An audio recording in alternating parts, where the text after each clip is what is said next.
नमस्कार, वसई विराट संपादक दिलीप कावरिया जी। नमस्ते।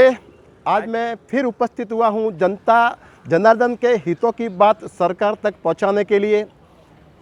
जिस प्रकार आज कोरोना संक्रमण का आंकड़ा लगभग 3 लाख तक पहुँच चुका है।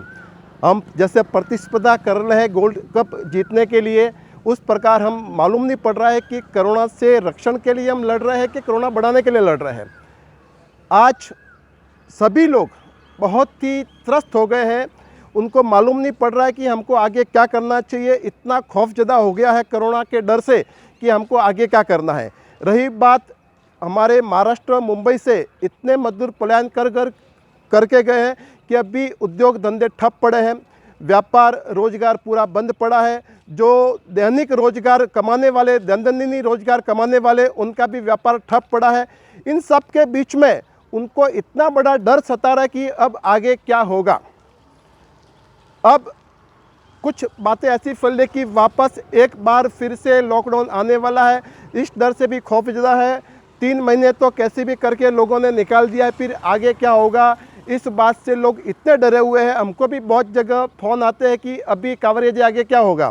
तो आज मैं जनता के हितों की बात, उनके मन की बात राजस्थान माफ़ करें महाराष्ट्र सरकार एवं भारत सरकार तक पहुंचाना चाहता हूं कि जैसा कि आपने जनधन खाते में पैसा दिया है, मनरेगा में पैसा दिया है, पर एक बात बताना चाहता हूं कि हर घर में जनधन खाता धारक नहीं है, हर घर में कोई मनरेगा का मजदूर नहीं है। तो सिर्फ और सिर्फ अगर मनरेगा और जनधन खाता में पैसा जाएगा तो खुदरा बिक्री करने वाले छोटे व्यापारी, रोजगार जो रोड पर लगाते हैं, उन पर भी जरा ध्यान देने की कोशिश करें। 3 महीने से उनका जीवन यापन बहुत ही मुश्किल हो गया है। एक सर्वे में बताया गया है कि भारत से 30 से 35% परिवार ऐसे हैं जो 8 से 10 दिन तक ही उनका वो अपना पेट पाल सकते हैं।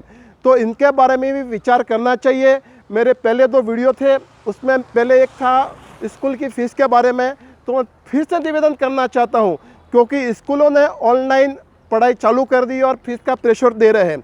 मैं मानता हूं कि अगर स्कूल खोलेंगे तो उनको भी कुछ फंड चाहिए, तो उनसे निवेदन है कि कम से कम एग्ज़ाम फीस, टर्म फी और एक्टिविटी फीस नहीं लेवे और सिर्फ मासिक फ़ीस के हिसाब से अभिभावक से लेवे, तो उनको भी कुछ सुविधा मिलेगी।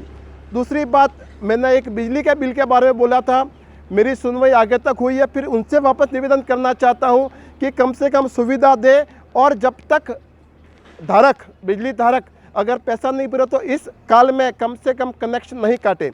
दूसरी बात, हर नगर पालिका ग्राम पंचायत प्रॉपर्टी टैक्स ले रही है, तो वो भी फ़िलहाल उनको माफ़ी दी जावे ताकि कम से कम इन सब टैक्सों से बचकर अपने परिवार का पालन पोषण कर सके।